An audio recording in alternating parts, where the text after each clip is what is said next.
This is lesson 8.5, the pH scale and weak acids and bases. So weak acids, remember, do not dissociate fully. There is an equilibrium that is set up. So when you have a weak acid in water, there's an equilibrium set up. It goes back and forth between dissociating that acid, giving up a proton to water, and forming A-, which is the conjugate base of this weak acid. So they do not dissociate fully. So because of this, there's an equilibrium in play here.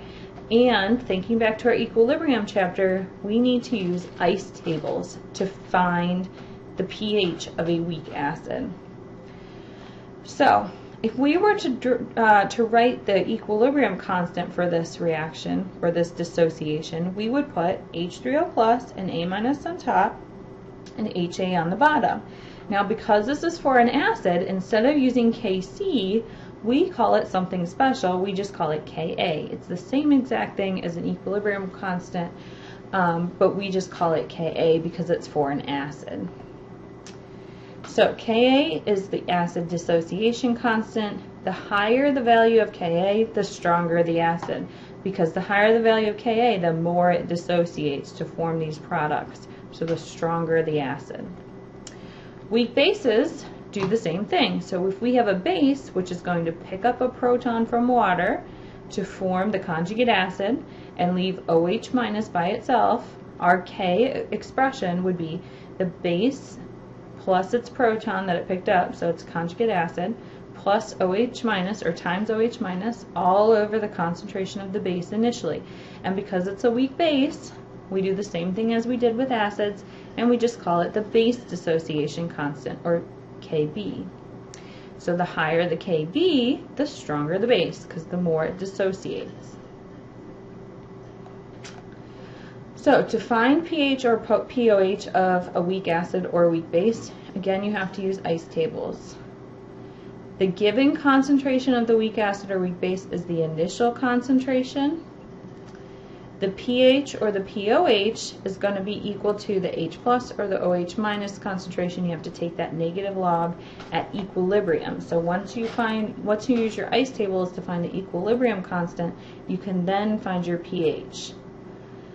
So when you have a very small Ka or Kb, you can assume that the concentration of initial acid is about the same as the concentration of equilibrium acid, so that you don't have to use your quadratic equation.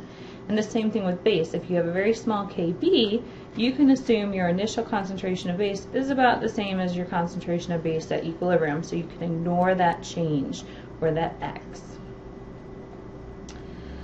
pK and pKb are very useful to use. So remember, in the last lesson we talked about pKw. So all these P's. Well, Ka and Kb are very, very small, so that makes them really difficult to work with. And so we use pKa and pKb to make them larger numbers, or to make them more user-friendly. So pKa and pKb are usually positive and have no units. And the relationship between Ka and pKa is an inverse relationship. So the stronger the acid, the larger the Ka, the smaller the pKa. So the smaller the pKa, the stronger the acid. And the same thing with bases. So the stronger the base, the larger the Kb, the smaller the pKb. And a change in 1 unit in pKa or pKb is a 10-fold change in the value of Ka or Kb, just like pH.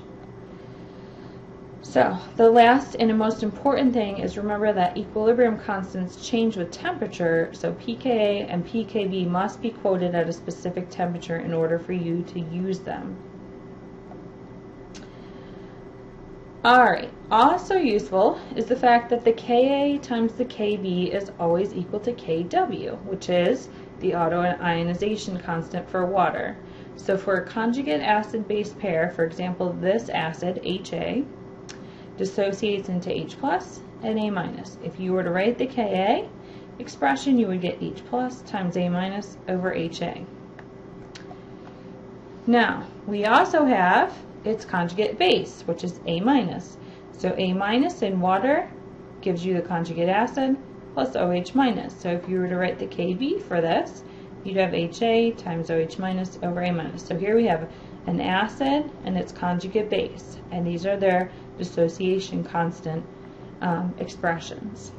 Now, if we were to multiply Ka times Kb, H plus times A minus over HA, the Ka, times the Kb, you'll see that the HA is going to cancel out and the A minus is going to cancel out, which is going to give us the autoionization constant for water, or Kw. So there's all these little tricks that you can use to play around with acid-base equilibrium expressions in order to solve for various things.